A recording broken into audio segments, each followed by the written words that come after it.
Markus 16, bacaan dari ayat 14 sampai 20. Tuhan Yesus beri commission ataupun beri satu tugas kepada disciplesnya.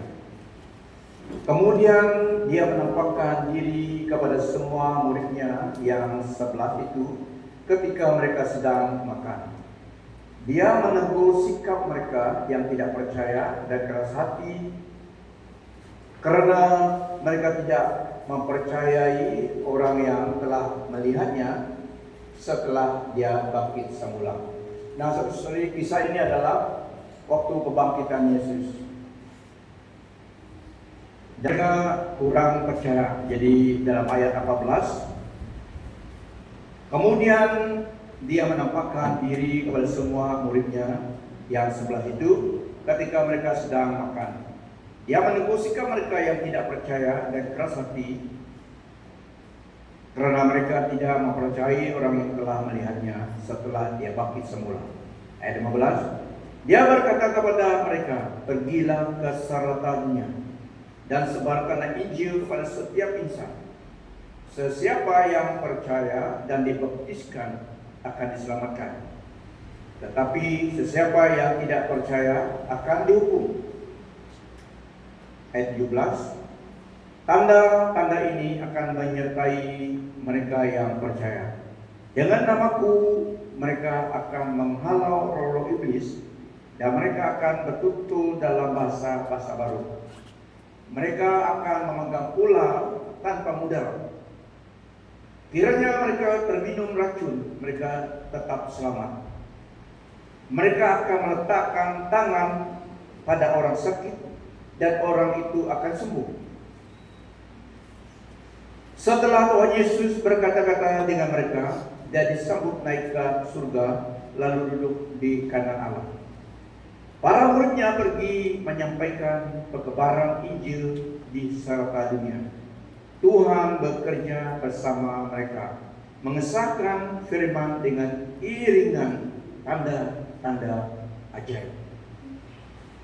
Nah, dalam kisah ini, dalam teks ini, Tuhan Yesus memberi the Great Commission. Commission maksudnya dia memberi kepercayaan tugas mereka daripada dia kepada muridnya untuk mewakili dia menyebarkan Injil. Kalau kita pikirkan dalam satu aspek Great Commission, ada commission. Amen. Mereka juga ada commission. Mungkin 50-50, tapi ada commission. Kepercayaannya Tuhan Yesus suruh. So mereka mewakili dia, memberi mandat Tuhan, menyampaikan Injil. Tugas mereka adalah menyebarkan Injil Kristus ke serata dunia. Dia memberi mereka instruction untuk pergi ke serata dunia dan memberitakan Injil kepada semua makhluk, setiap insan. Jadi dia juga berkata, siapa yang percaya dan dibaptis akan diselamatkan, dan yang tidak percaya akan dihukum. Dan seterusnya dia katakan, tanda-tanda akan menyertai kalian. Sign that accompany believers, including casting out demon, mengusirkan roh-roh iblis, berbahasa dalam bahasa yang baru, speaking in new tongues, handling serpent, memegang ular, dan meletakkan tangan ke orang sakit untuk kesembuhan. So, seterusnya itu kebangkitan Yesus, ascension Tuhan Yesus. Setelah dia memberi mereka commission itu, arahan, instruction itu, dia naik ascension balik ke surga. Jadi disciplesnya melakukan pelayanan itu, tugas itu ke serata dunia. Dan kita lihat bukan mereka bersendirian, tapi Tuhan mengiringi bekerjasama dengan mereka dan melakukan tanda-tanda ajaib, confirming the word with sign. Nah, kita lihat breakdown-nya juga. Ini adalah commission yang daripada Tuhan. Kita lihat pentingnya sekali. Yesus emphasize di sini the importance of spreading the message of salvation. Pentingnya menyebarkan berita keselamatan. Itu yang pertama. yang Tuhan Yesus dalam commissionnya. Message of salvation itu yang pertama dalam tugas ini, kepada serata dunia, pada setiap insan memberitakan kabar Injil keselamatan. Ini yang pertama. Yang kedua, kita lihat pentingnya iman dan baptisan. Salvation through faith and baptism. Faith in Jesus and baptism are presented as necessary. Penting, satu requirement for salvation. Yang tidak percaya akan condemnation. So, orang percaya baptis, kata Tuhan. Jadi, terminologi pengertian orang percaya adalah orang yang tidak percaya Yesus menerima dia menjadi Tuhan dan selamat. Serenda kehidupan mereka pada Tuhan, bertobat menerima Yesus dalam hati mereka menjadi Tuhan dan selamat. Itu istilah pengertian terminologi belief, percaya. Dan yang kedua sana, yang orang percaya baptis dalam nama Tuhan. Tuhan Yesus suruh jadi baptis dalam nama dia, identify dengan kematian kebangkitannya. Itu simbolik tapi penting.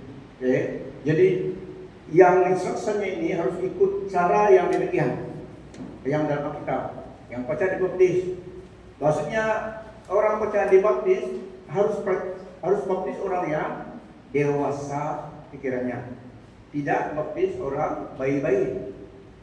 1 tahun 2 tahun bagaimana dia percaya, menyusu pun kamu yang membuat susu untuk dia, ya.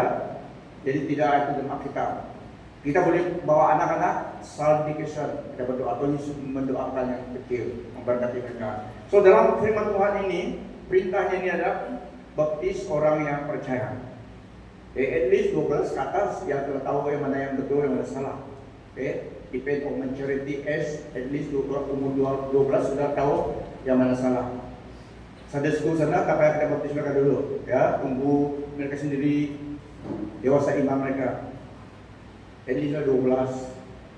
So kita ikut Alkitab apa yang Tuhan Yesus katakan. Meskipun ada yang denominasi yang mengajar demikian, tapi tidak ikut Alkitab supaya safe. Karena ini yang Tuhan Yesus suruh. Jadi penting percaya dan baptis itu. Kecuali kamu belum sempat baptis, kamu sudah gol, kamu memang masuk surga. Kalau kamu sudah terima Yesus, itu Tuhan selamat. Amen. Karena bukan baptis yang menyelamat, tapi Tuhan Yesus yang menyelamat. Jadi selagi kita di dunia ini, orang percaya harus baptis dalam nama Tuhan. Itu perintah Tuhan. Kalau yang tunda-tunda itu lain kali rasa belum siapa, dia memang belum siap. Tapi dia belum sungguh-sungguh percaya, belum menyerahkan hidupnya kepada Tuhan. Perintah Tuhan ini adalah yang percaya baptis dalam nama Dia. Ini penting karena ini satu doktrin, ini mandat kepada Tuhan. Ini yang kedua. Yang ketiga tadi, di dalam penyebaran Injil, Tuhan Yesus berserta dan tanda-tanda mengikuti orang percaya. Jadi di dalam kita melakukan tugas pelayanan untuk Tuhan di 12 ini tadi menyebarkan tanda, mengiringi, menyertai mereka, accompanying them. Karena Tuhan Yesus yang berserta. Tuhan melakukan tanda ajaib itu bukan disciple-nya, tapi melalui mereka. Karena mereka percaya pada Tuhan. So mereka melakukan execute the commandment of God.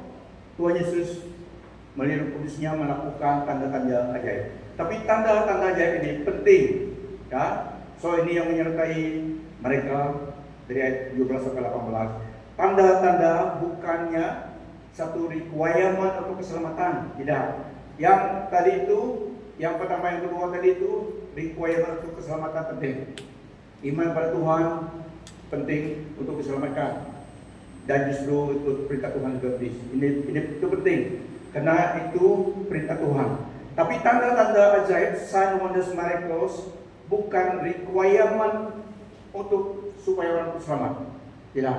Tapi tanda itu penting, menyatakan demonstration kuasa Roh Kudus menyertai orang percaya di dalam menyebarkan Injil.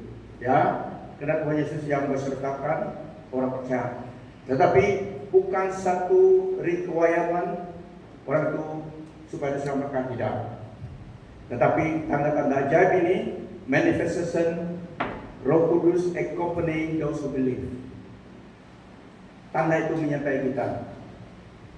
Apa tandanya tadi? Mengusir roh jahat. Yang tanda-tanda ini casting out demons, speaking in new tongues, handling serpent, and healing the sick. Jika minuman terracun pun tidak mati.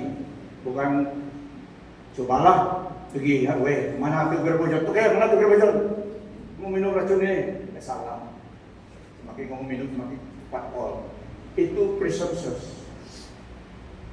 Tapi jika terminum firman Tuhan, jika orang meracunkan kamu tidak tahu, tapi orang tidak senang dengan kamu memberi racun, dalam nama Yesus, terima kasih buat kopi, tidak apa-apa. Bukan sengaja, itu juga bukan pergi mana ulah, pegang, bukan begitu ya. Tapi kalau jumpa dengan ulah takut, kalau accidentally seperti itu Paulus dia kolek-kolek firewood simpan atas api, viper, satu jenis ular yang bisa di island itu, viper di island Malta, sting dia, tapi dia buang saja. Orang island itu katakan, orang ini memang orang jahat, memang orang ini memang banyak dosanya, banyak jahatnya. Sudah selamat daripada kapal karam, dipatuk ular lagi. Tapi mereka tunggu-tunggu tidak ada mati. Jadi mereka ubah pikiran, mungkin ini ilah, mungkin ini dewa, goddess. Jadi itu maksudnya di sini.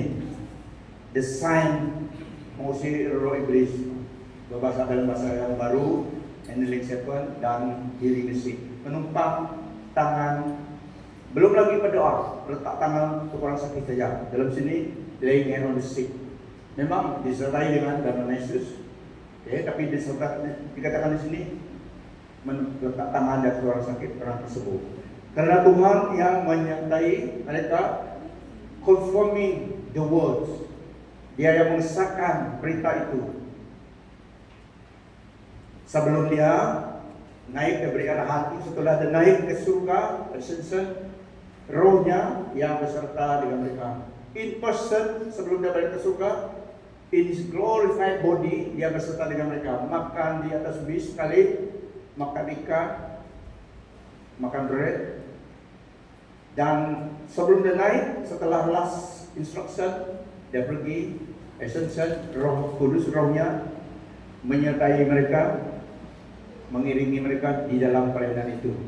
Dia yang mengesahkan dengan memberi tanda-tanda, sign and wonders, bekerja sama dengan mereka. Firman Tuhan mengatakan all power belongs to Jesus Christ dalam Matius 28 ayat 20. Jadi the Great Commission itu, karena segala kuasa di surga dan di bumi dalam tangan Tuhan. Dia yang bos di surga dan di bumi ini, Tuhan Yesus. Bukan manusia, bukan iblis, Tuhan Yesus. Jadi dia memberikan commission, memberitakan Injil. Karena Allah mengasihi setiap manusia. Jadi yang masuk surga itu kesalahan Allah lagi. Segala sesuatu yang Allah perlu lakukan sudah menyelamatkan jiwa manusia, Yesus datang menyempurnakan semua itu. Tapi masih banyak yang menolak ataupun yang ditipu oleh iblis dan juga yang diperdayakan oleh dunia. Bukan salah Tuhan lagi. Allah melalui Yesus telah melakukan apa yang diperlukan manusia diselamatkan. Itu Great Commission. Jadi kita lihat terus Injil keselamatan Injil Yesus Kristus adalah satu-satunya kabar baik yang menyelamatkan jiwa manusia. The only gospel, the only message that saves. Dalam Roma 1:18 Rasul Paulus menegaskan lagi, aku tidak teragak-agak menyebarkan Injil, karena Injil adalah kuasa daripada Allah untuk menyelamatkan setiap orang yang beriman. Mula-mula kepada orang Yahudi, kemudian kepada orang Yunani. So yang percaya dibaptis. So at least ada 3 simple step yang kita dapat sampaikan kepada manusia supaya disampaikan kalau mereka percaya. Pertama, beritakan kabar baik itu. Yesus mati untuk dosamu, dia bangkit sudah menjadi juru selamat bagi orang percaya. Nah, kalau dia percaya dan menerima Yesus sebagai Tuhan dan selamat, dibaptis dia, beri ajaran pada firman Tuhan, dan dia hidup menjadi saksi Kristus. Rasul Paulus menegaskan tadi hanya Injil Yesus Kristus. I'm not ashamed of the gospel because it is the power of God for the salvation of those who believe. Bukan kepada semua orang, tetapi for those who believe. I am not ashamed of the gospel, for it is the power of God. The gospel is the power of God. Karena pointing us to the living Christ, the living one. I am not ashamed of the gospel because the gospel is the power of God for the salvation of those who believe, bukan of the world. For God so loved the world that He gave His one and only begotten Son, that whosoever believe in Him will not perish. So bukan semua dunia teman-teman di sana, those who believe. Walaupun Di Allah untuk jiwa-jiwa manusia. Begitu juga keselamatan Injil itu adalah kuasa Allah for the salvation of those who believe. So those who don't believe mereka condemn. So inilah masa yang baik manusia menerima Yesus dan hidupnya sebagai juru selamat, sebagai Tuhan yang selamat. Karena setiap manusia akan menghadapi penciptanya, the only one true God, Jesus Christ. Tapi di dunia ini buat decision itu, ya, yang menolak Tuhan Yesus dalam hidupnya di dunia ini, kalau sudah dia goal, dia dapat balik lagi mau ulang lagi tidak boleh ulang kayak sudah. Dia sudah jalan-jalan. Di sana dia afterlife dia akan menjumpa Tuhan juga. Tetapi bukan sebagai juru selamat, tetapi sebagai hakim yang berkuasa melemparkan dalam lautan api. So inilah masa yang baik. Setiap manusia perlu diselamatkan jiwanya. There is no other way. There is no shortcut. There is no alternative way. The one and only way is Kristus. Kalau orang yang tidak percaya, itulah Injil kebenaran harus disampaikan kepada mereka. Saudara-saudari yang tidak percaya pada Tuhan yang tidak kebenaran, lifestyle mereka memang lain, kepercayaan mereka memang lain. Sampai daripada hidup, sampai kematian juga, lifestyle mereka, kepercayaan mereka, worldview mereka tentang kehidupan dan afterlife memang berbeda daripada apa yang dalam firman Tuhan. Pada suatu hari, ada seorang hamba Tuhan pergi acara pemulihan burial. Tapi pada kali ini hamba Tuhan ini tidak pergi kepada cemetery orang Kristen yang khasnya, tapi kepada generalize siapa saja yang mau begitu. Tapi yang dia bawa itu orang percaya, family orang percaya akan dikuburkan, tapi tidak di tempat orang Kristen yang asalnya khasnya. Dan orang sini general, siapa-siapa pun boleh. Dia pergi lihat ada kayu yang tutup lubang tu sebelum bukanya pakai simpan COVID itu, kayu square ini tutup dia. Ada darah di ujungnya itu darah. Hamba Tuhan ini karena dia orang Ulu, dia pikir orang itu lurah sepak. Apa sebenarnya tahu lurah sepak? Karena merah sana. Mungkin orang udah buat sirih itu, karena merah. Kalau ada pikir lurah sepak, karena merah. Terus dia pikir, oh, tidak lama demonstrasi orang dari sebelah yang tidak percaya pada Tuhan datang buat acara itu rupanya.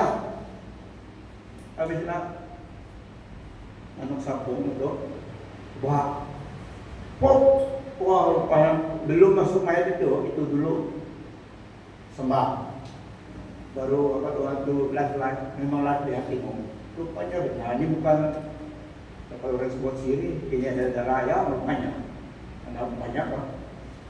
So itulah worldview orang yang tidak percaya pada Tuhan memang berbeda dengan itulah Injil kebenaran harus disampaikan kepada mereka. Kalau mereka tahu, mereka bertobat, mereka tahu kebenaran. Jadi yang di dalam kegelapan, kalau jalan dalam kegelapan, kalau sekiranya gelap sekali, kamu jalan, kamu lantak, ada gelap, bukan salah kamu juga, tapi bukan sepenuhnya jalan, salah kamu. Benar, salahnya karena ada terang. Oke, cobalah orang bawa terang, sulukan ataupun lampu, tidak akan orang melantak dalam bilik itu. So bukan 100% salah kamu, meskipun 100% salah kamu juga yang dalam kegelapan berlantak. Oke, tapi Problemnya tidak ada yang buat terang. Semua orang bawa lampu gas itu ataupun lilin atau orang jalan, tidak pernah tahu. Okay. So orang yang menang kegelapan susah kau nafikan, kau menuduhkan bersalah pun susah. Itulah Injil harus disampaikan, kabar baik harus disampaikan semua manusia. Semua manusia layak menerima terang kebenaran itu, supaya mereka repent, bertobat, ikut kepada cahaya Tuhan. Ya, so itu gambarannya worldview orang yang tidak percaya Tuhan. Sign, miracle, wonders mengikuti orang percaya, menyebarkan. Kenapa? Karena di mana terang ada, menyingkirkan kegelapan. Sign, wonders, miracle ini perlu, tanda-tanda ajaib perlu, bukan requirement supaya orang itu selamat, tidak. Yang supaya orang itu selamat dia harus percaya pada Tuhan, menerima Yesus sebagai Tuhan dan selamat, dan ikut perintah Tuhan tidak membaptis. Itu necessary kata firman Tuhan. Tetapi tanda-tanda ajaib ini bukan requirement, tetapi ini perlu, ini menandakan demonstration kuasa Roh Kudus menyertai pemberitaan Injil. Itulah when you go to that place, kalau pergi ke tempat yang gelap, maksudnya gelap ini gelap rohaninya, harus ada tingkatan itu. Dan Tuhan setia. Jika kau setia menyebarkan Injil ke tempat itu, pasti diiringi dengan sign, wonders, miracle. Menentang supaya ada breakthrough dalam kehidupan orang yang tidak percaya itu dan mereka datang kepada Tuhan. When the light shine through the darkness, disingkirkan dan orang melihat terang itu. Ya, penting Tuhan menyertai. Tetapi 100%-nya garanti Tuhan menyertai kita, pasti tanda-tanda ajaib juga mengikuti kita. Ya, setiap orang percaya, dikatakan di sini, orang percaya, tanda-tanda mengikuti orang percaya. Tanda-tanda ini akan menyertai mereka yang percaya. Dengan namaku mereka akan menghalau roh-roh iblis, dan mereka akan bertutur dalam bahasa baru. Mereka akan memegang ular tanpa mudarat. Kiranya mereka terminum racun, mereka tetap selamat. Mereka akan meletakkan tangan pada orang sakit dan orang itu akan sembuh. Nah, ini adalah perintah Tuhan dan firman Tuhan. Signs and miracle akan menyertai penyebaran Injil Kristus. Tuhan turut menyertai. Tuhan turut menyertai di dalam pelayanan. Dialah yang melakukan signs and miracle itu, mengesahkan pemberitaan Injilnya. Wow. Tuhan Yesus juga berkata dalam Lukas 10 ayat 19-20, Behold, I've given unto you power and authority to trample on snake and scorpion, and to overcome all the powers of the enemy. Nothing shall by enemy harm you. However, do not rejoice that the evil spirit submit to you, but rejoice that your name are written in heaven. Wow, amen. Di mana nama orang percaya ditulis di surga. Lukas 10 ayat 19-20. Aku telah memberimu kuasa untuk menginjak ular. Menginjak maksudnya mengalahkan kuasa kegelapan. Literally ini adalah melambangkan kuasa kegelapan.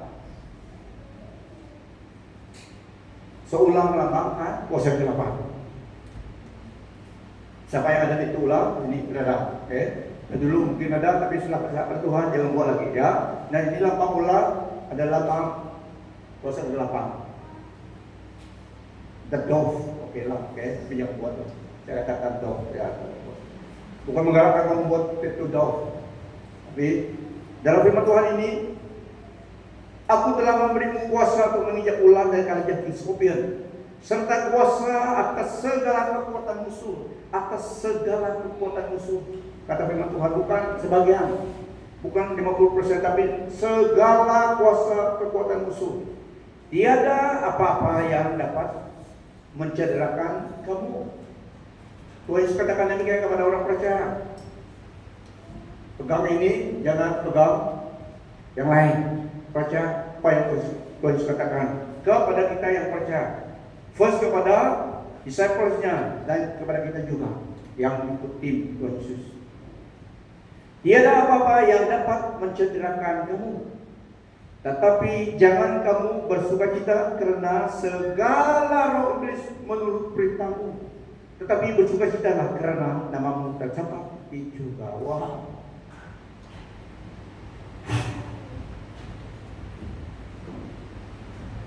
This is powerful, ya. Kebenaran itu harus menyerap dalam roh kita dan kita melangkah dengan confident Tuhan beserta kita. Kita tahu firman Tuhan. Firman Tuhan adalah kehendaknya. Firman Tuhan yang menjadi beri kita confident. Saudara-saudari, di mana kita berada, lebih lagi kalau kita menjangkau ke orang yang tidak percaya, yang mereka percaya bukan kepada Tuhan. Kita katakan mereka orang tidak percaya karena mereka tidak percaya pada Tuhan Yesus. Mereka percaya pada hantu, ya, roh-roh jahat. Semua manusia jarang yang ateis. Ateis itu pun ada kepercayaannya. Ateis maksudnya tidak ada agama, tidak ada kepercayaan. Tapi mereka percaya pada diri mereka sebenarnya, ateis itu. So, semua manusia di dunia ini ada kepercayaan mereka. Ada yang percaya kuno, ada yang percaya batu. Batu itu biru, wah ini sembahyang batu itu. Ada itu kebodohan manusia juga. Ada yang pokok, wah luas sembah pokok. So di dalam itu iblis menggunakan, iblis manifest dirinya di situ supaya menarik perhatian orang manusia. Karena iblis mau worship, mau disembah. He demands worship from human being. Itulah pokok-pokok yang aneh-aneh. Yang membuat aneh itu kena, yang menarik attraction itu kena roh iblis di dalam, di belakang semuanya itu. Tapi kita orang percaya, kita tahu kebenaran. Ya, nama kita dicatat dalam surga. Kita harus accept nama kita dalam surga. Kalau kamu belum ada AC, tidak apa. Ya usahalah buat lain. Dia orang bilang kamu orang Pakistan. Pakistan hidup di Malaysia. Usahalah buat AC kamu. Tapi yang baik sekali adalah nama kita daftar dalam kerajaan surga. Wow. Oh, marvelous.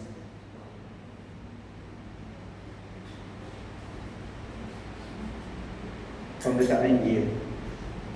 Waktu kami di MS dulu, Anoman tahun hari 4 kami Chinese Department, kami English Department, dari Chinese Department combine.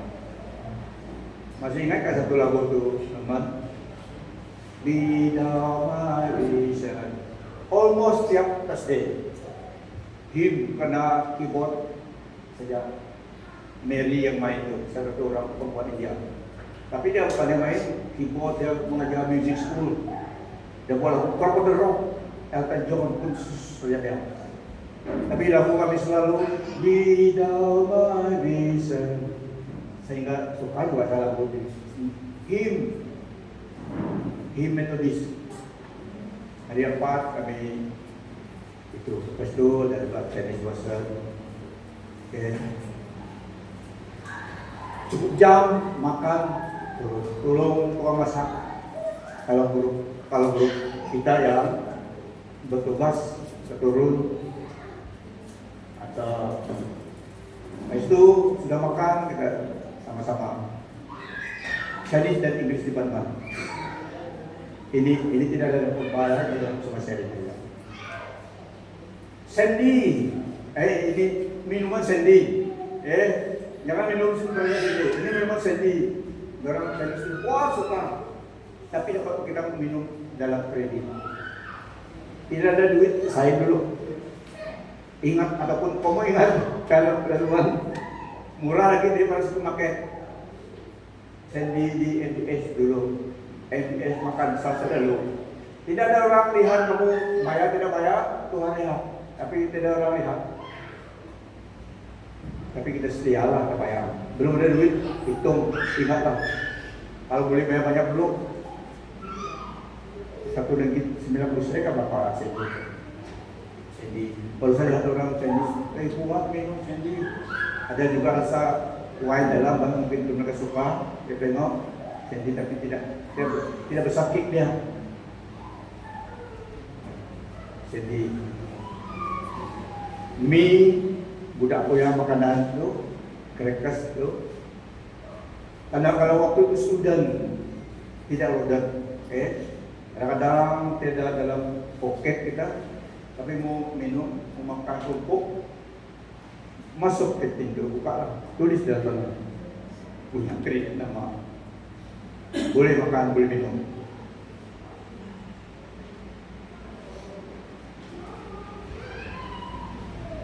Oke, setiap kita mengikut Tuhan Yesus, nama kita terdaftar dalam surga, buku kehidupan. Nah, setiap kita untuk menerima upah, di sinilah kita melayani Tuhan dengan peranan kita. Apapun yang kita lakukan dalam hidup kita sebagai orang percaya. Saya ulangi, early birds tadi, early birds, bukan kamu yang menerima upah dia, ketinggalan hasilnya ketinggalan dia, konsep pelayanan itu yang melakukan untuk pelayanan Tuhan. Nah, so apa yang dilakukan untuk Tuhan tidak akan sia-sia.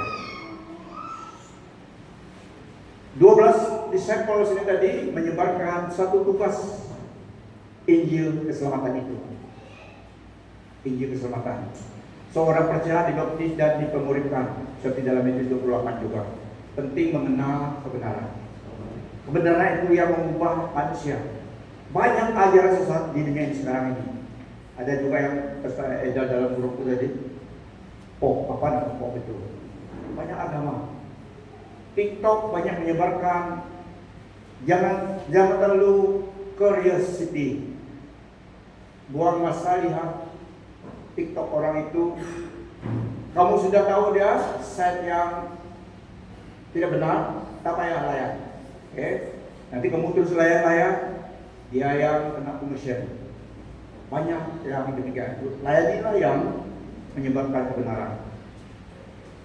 Multimedia, we cannot have, tapi akses kepada benda yang demikian. Tapi sebagai orang percaya kita harus disiplin diri kita mengenal kebenaran firman Tuhan. So, saudara-saudari, mandat kita adalah sebagai orang percaya, mandat kita seperti dalam commission Tuhan Yesus kepada disciple-nya, mandat kita adalah tell people the good news. Simpel saja, beritahu kepada orang lain kabar baik itu sebelum mereka meninggal dunia. Tell them about the good news. Baptis yang percaya dan disciples mereka. Ajar mereka firman Tuhan. Alkitab bukan doktrin budaya atau tradisi manusia yang buat-buat, tapi Alkitab. So di situ di dalam kita melakukan pelayanan itu, Tuhan mengiringi dan casting out evil spirit itu memang dilakukan sepanjang perjalanan. We execute the commandment, zaman daripada Kristus. Kita yang melakukan perintah Tuhan itu. Dengan namaku mereka akan menghalau roh iblis dan mereka akan bertutur dalam bahasa baru. Mereka akan memegang ular tanpa mudarat. Kiranya mereka terminum racun, mereka tetap selamat. Mereka akan meletakkan tangan pada orang sakit dan orang itu akan sembuh. Nah, semua kita ini nama kita, ya. Walaupun cara kita execute misi Tuhan ini mungkin berbeda, tetapi the end-nya adalah menyebarkan Injil kepada orang itu supaya ada diselamatkan kalau ada percaya pada Tuhan.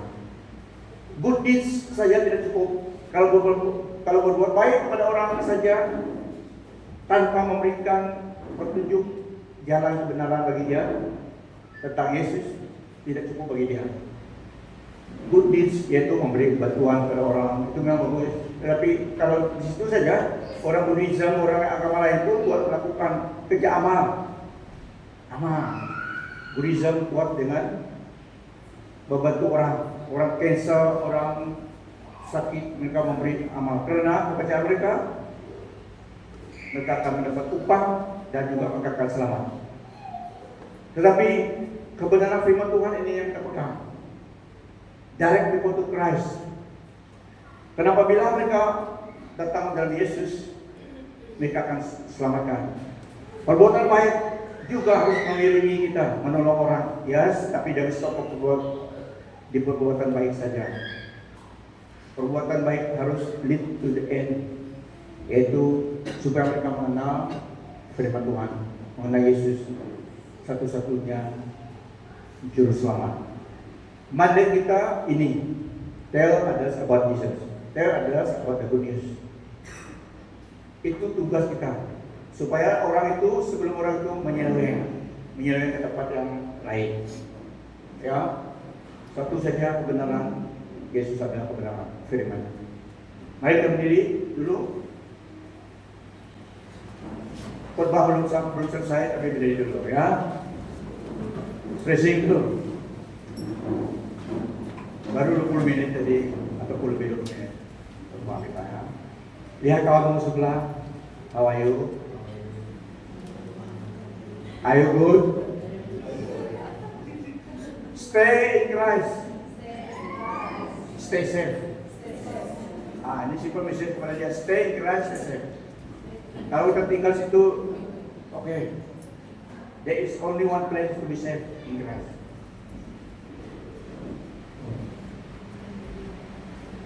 Oke, saudara semua kita diberi mandat ini, ya, sebagai orang percaya. Bagaimana role kita melakukan komisi Tuhan mungkin berbeda, tetapi it's all harus memuliakan Tuhan, menyenangkan Tuhan, membawa orang kepada Tuhan, knowledge of the truth. Dan Tuhan beserta kita di dalam kita menyampaikan Injil. Ya. So the more dark place we go, expect sign wonders miracle tragedy. Doa kita juga supaya dalam gereja kita celebrate keajaiban Tuhan, ya.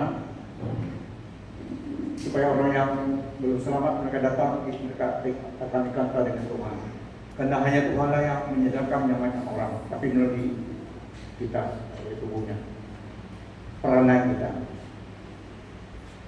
Terkadang ada baiknya kita pergi ke tempat yang belum kenal Tuhan. Itulah ada penginjilan dulu sebelum COVID. Kali COVID datang, penginjilan pun itulah. Kita pergi pun serba salah, orang rumah panjang pun susah mau. Atau kita buat COVID bukan buat Injil, salah juga. Okay, so itulah. Tapi sebagai pastor saya encourage kita do personal evangelism. Okay, penginjilan pribadi sangat penting. Semua kita dapat melakukan itu. Tell people about Jesus. Pertama, kita mengenal kebenaran itu. Kita telah dalam Tuhan, kita mengenal kebenaran. Yang kedua, kita sharing. Ada peluang kita sharing. Di dalam kita melakukan perbuatan baik, kita juga cari kesempatan untuk memberitahukan mereka tentang Tuhan Yesus. Dalam kalender Tuhan, the rapture is about to take place. Rapture itu adalah kebangkitan gereja. Tidak tahu bila-bila, tapi kita lihat dalam kalender what is happening around the world. It is almost at the door, rapture itu. Tapi yang pasti, it will happen. A very imminent event, it will happen. So ini masa preparation, masa juga makin sibuk, reaching out to others. Bukan juga bermaksud kita tidak buat kebun, ya. Bukan juga bermaksud kita tidak bekerja lagi. Ada ajaran sesat yang mengatakan Tuhan akan datang dalam date ini. Mereka jual rumah, jual tanah, tunggu sampai tidak ada. Tapi itulah ajaran sesat. Dalam firman Tuhan tidak ada yang tahu, tapi dekat. So jangan meninggalkan pekerjaanmu. Jangan malas. Lihat kawanmu sebelah, jangan malas. Kerja terus. Kita lakukan apa yang supaya ada keperluan kita dicukupkan, dan juga ada kita juga selalu dalam pelayanan Tuhan. Kita gunakan dalam pelayanan Tuhan, bantu pelayanan Tuhan. Oke. Apabila masa itu datang kelak, semua tidak yang bekerja lagi. Zoom. Siapa yang mau pergi surga? First flight, siapa mau first flight? Oh, interesting first flight. So, itulah, it will happen very soon. Very soon maksudnya kita pun tidak tahu masanya, tapi it will definitely, certainly, assuredly happen. Tapi kita terus bekerja. Walaupun sibuk-sibuk tugas kita lakukan, tapi jangan lupa masa Tuhan ya. Merah